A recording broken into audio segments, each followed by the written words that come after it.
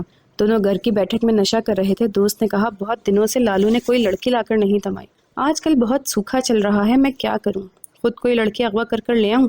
سوکھا چل رہا ہے تو رہے تو حرام خور کس لیے میرا پارٹنر بنا ہے، کسی محلے کی لڑکی کو پھنسالا محلے کی۔ اس نے کہا کیا تو نے مجھے مروانا ہے؟ تو اپنا گھر کنگال، میرے گھر کیا کر رہا ہے؟ میرا گھر کنگال ہے، کیا کنگالوں، لیکن تیرے گھر میں تو دولت ہی دولت ہے، تجھ اندھے کو کچھ نظر نہیں آتا۔ شابو نے کہا کہاں ہے دولت؟ دولت ہوتی تو کیا ایسا سوکھا چلتا؟ آج جیب میں دھیلا تک نہیں، بوتل تک ادھار میں لی ہے۔ ارے تیرے گھر میں تو ایک دولت کی بوری ہے، اس کو تو نے کھولا ہی نہیں، نوٹوں سے گھر بڑھ جائے گا تیرا اگر اس کو کھول دے۔ کیا بکواس کر رہا ہے شابو، ابھی جھاپڑ لگا دوں گا، دوبارہ ایسی بات نہ کرنا، وہ میری بیوی ہے، وفادار بیوی۔ وفادار بیوی؟ اس کا دوست جو نشے میں دھتا زور سے ہنسا۔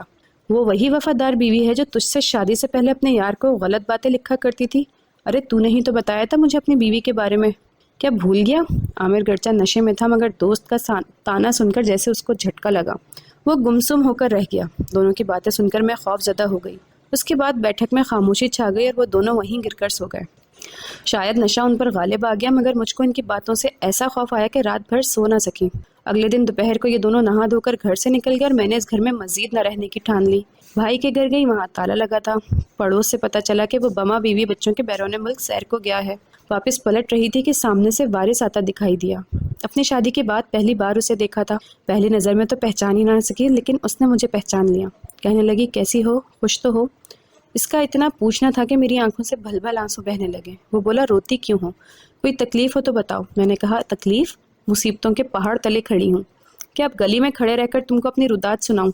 اچھا تو یہ لو میرا نمبر، جب مناسب سمجھو فون کر کر مجھ کو اپنی مشکل سے آگاہ کر دینا، مجھ سے جو بھی مدد ہو سکی ضرور کروں گا۔ شاید اسے بھی ارد گرد کے لوگوں کا احساس تھا، لہٰذا کارڈ دیتے ہی وہ آگے چلا گیا اور میں گھر واپس آ گئی۔ ابھی برقع اتار کر تہہ کیا ہی تھا کہ عامر آ گیا۔ اس نے مجھے برقع تہہ کرتے دیکھ لیا۔ کیا کہیں گئی تھی؟ نہیں، کہیں نہیں گئی تھی، تم سے پوچھے بغیر کبھی کہیں جاتی ہوں کیا؟ لیکن ایسا کہتے ہوئے میرے لب کپ کپائے اور منہ پر ہوائیاں اڑ رہی تھیں۔ وہ بھاپ گیا کہ میں جھوٹ بول رہی ہوں۔ قریب آ کر اس نے برقع میرے ہاتھوں سے پرے پھینکا اور ہاتھ پکڑ لیے جو برف کی طرح ٹھنڈے تھے۔ میرا پرس وہاں سامنے پلنگ پر رکھا تھا۔ اس نے پرس اٹھا کر تلاشی لی اور پھر اسے پلنگ پر الٹ دیا۔ اس میں سے کچھ اور چیزوں کے ساتھ کارڈ بھی گرا۔ اس نے کارڈ اٹھا کر پڑھا، وارث کا بزنس کارڈ تھا۔ تب وہ چلایا، تیرے یار سے تو میں بعد میں نمٹوں گا، پہلے تجھ سے نمٹ لوں۔ آج تک میں یہی سمجھتا رہا کہ شادی کے بعد سے تم میری وفادار ہے، لیکن سچ بتا، تیرا یار یہاں آیا تھا یا تو اس سے ملنے گئی تھی؟ یہ کارڈ تیرے اس پرس میں کہاں سے آ گیا؟ میں اسے کیا بتاتی؟ خوف سے میری ٹانگیں کانپ رہی تھیں۔ اس نے میرے سامنے کارڈ جلا کر راکھ کر دیا اور یہ کہہ کر گھر سے چلا گیا کہ تجھ کو مارنا بیکار ہے، تو سدھرنے کی نہیں، میں تیرا کوئی اچھا بندوبست کرتا ہوں۔ وہ چلا گیا اور میں سوچ میں پڑ گئی کہ اس کو تو غصے میں آپے سے باہر ہو جانا چاہیے تھا، مجھے مارنا پیٹنا چاہیے تھا۔ طرح طرح کے سوالات کرتا، لیکن وہ کھڑے کھڑے چلا گیا، جیسے کوئی بہت زیادہ ضروری بات یاد آ گئی ہو۔ مغرب کے وقت وہ اپنے دوست کے ساتھ لوٹا تو ایک اور آدمی بھی ہمراہ تھا۔ وہ ان دونوں کو میرے کمرے میں لے آیا اور بولا، میں نے تو اس کو طلاق دے دی ہے، تم دونوں طلاق کے گواہ رہنا، لیکن اس بیچاری کا اور کوئی ہے نہیں۔ بھائی تو اس کا جائیداد کے بٹوارے کے ڈر سے اس سے چھپتا پھرتا ہے، تو اب یہ کہاں جائے گی؟ اس کا کوئی بندوبست تو کرنا ہوگا، ورنہ یہ بھوک سے مر جائے گی یا گلیوں میں بھیک مانگتی گھومے گی۔ کچھ بھی ہو، رہی تو ہے کبھی اپنی عزت۔ اب بتاؤ کہ اس کی تصویر کے بارے میں کیا خیال ہے؟ میں واقعی اس وقت حواس باختہ دم بخود ایک تصویر کی طرح کھڑی تھی۔ دوسرے آدمی نے کہا، سارے رنگ پورے ہیں، شاہکار تصویر ہے، اس کے تو بہت اونچے دام لگیں گے۔ تو ایجنٹ یار تم اسے لے جاؤ، میں اپنے ہاتھوں سے نہیں دھکا دے سکتا۔ اگر چون چراں کرے تو میری طرف سے اجازت ہے، اس کے بل نکالنے کی جتنے حربے ہیں سب آزما لینا۔ میں رونے لگی۔ عامر ہوش میں تو ہو، یہ کیا کہہ رہے ہو؟ ہوش میں نہیں ہوں تبھی تو کہہ رہا ہوں۔ کیا تم کو اپنے گھر کی عزت کا بھی پاس نہیں؟ کیا تم کو اپنی عزت کا بھی پاس نہیں؟ میں تمہاری بیوی ہوں۔ جواب ملا، میں تم کو طلاق دیتا ہوں، تم میری بیوی نہیں ہو، اب گھر کی عزت کیسی؟ جب بیوی ہی نہیں رہی، کیا تم کو غیرت نہیں ہے؟ میں پھر بھی فریاد کرنا تھی، غیرت ہوتی تو تجھ سے شادی کرتا، وارث کی پامال کردہ لڑکی سے۔ یہ سن کر میری آنکھوں کے سامنے اندھیرا آ گیا۔ عامر کو اپنے گھر کی عزت کا کوئی ارمان نہ تھا۔ اس سے پہلے کہ وہ میرے ہاتھ پیر باندھ کر گالی میں ڈالتے، میں بے دم ہونے لگی، کیونکہ انہوں نے کس کر میرا منہ باندھ دیا۔ میں بے ہوش ہو گئی اور پھر اس جگہ پہنچا دی گئی جس کو گندا تالاب کہتے ہیں۔ یوں اس مکروہ آدمی نے مجھ سے برسوں کا حساب لے لیا اور انتقام کی آگ کو سرد کیا۔ مجھے لٹیرا بن کر لوٹا اور پھر لٹیروں کے حوالے کر دیا۔ میں تڑپی، مگر میرا تڑپنا کسی نے نہ دیکھا۔ میں عزت دار گھرانے کی باعزت اور شریف لڑکی تھی، اور عزت کے رکھوالے کے ہاتھوں ہی روز اندھیری دنیا میں ڈوب رہی ہوں۔ کس کو دوش دیتی؟ لوگ کہتے ہیں بیٹیاں خدا کی نعمت ہوتی ہیں، پھر ان کی پیدائش پر افسردگی کیوں؟ کیونکہ ماں باپ اور خاندان کی عزت انہی بیٹیوں کے ہاتھ میں ہوتی ہے، اور یہ اتنی بے وقوف ہوتی ہیں کہ اپنے جذبات کو سب کچھ سمجھ کر کسی بھی وقت خود کو تباہی کے سمندر میں گرا دیتی ہیں۔